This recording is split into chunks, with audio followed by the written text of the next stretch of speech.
ទីមួយនៅពេលដែលយើងចូលមកយើងបង្កើត Canva បានណានេះយើងយកប្រភេទណានេះឧទាហរណ៍ទីយើងយក presentation នេះតោះនេះអញ្ចឹងយើងយកជំរឿសនឹងមកតើទី1បងអូនត្រូវមើលឈ្មោះរបស់យើងនេះកន្លែងនេះជាឈ្មោះអញ្ចឹងដើម្បីកែបានបងអូនចុចយក file ហើយចុចយកកន្លែងនេះមកឧទាហរណ៍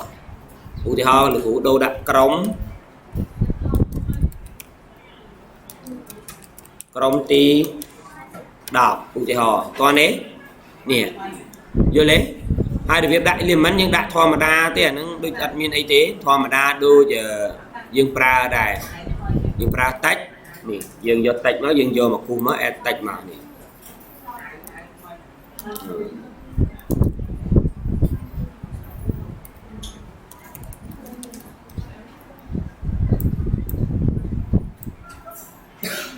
នេះលេខទំហំយើងរើតាមយើងនឹងទៅ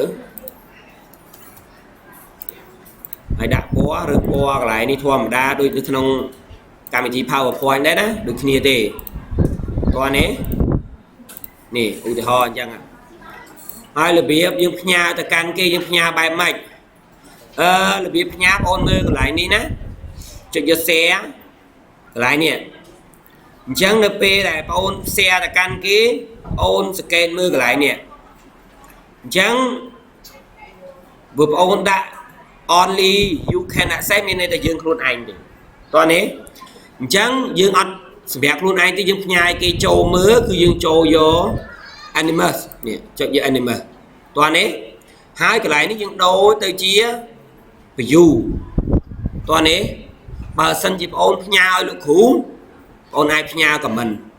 តោះនេះដើម្បីលោកគ្រូ comment បានយល់លោកគ្រូនិយាយទេអញ្ចឹងជាទូទៅយើងផ្ញើ can view មកនៅពេលដែលយើងបត់បង្ហាញហេតុអីកុំឲ្យវារត់នៅពេលដែលយើងផ្ញើមកយើងចុចទៅវារត់អញ្ចឹងយើងចុចយក can view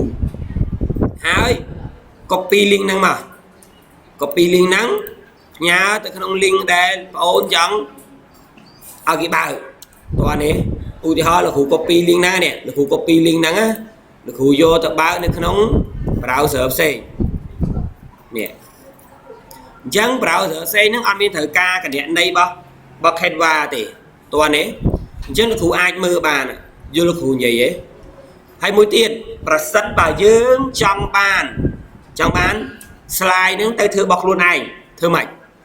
អញ្ចឹងដើម្បីបាន slide ទៅរបស់ខ្លួនឯងបងចុចយក file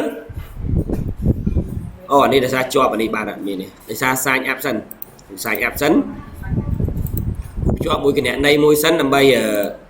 លោកគ្រូអាចយក slide នឹងបាន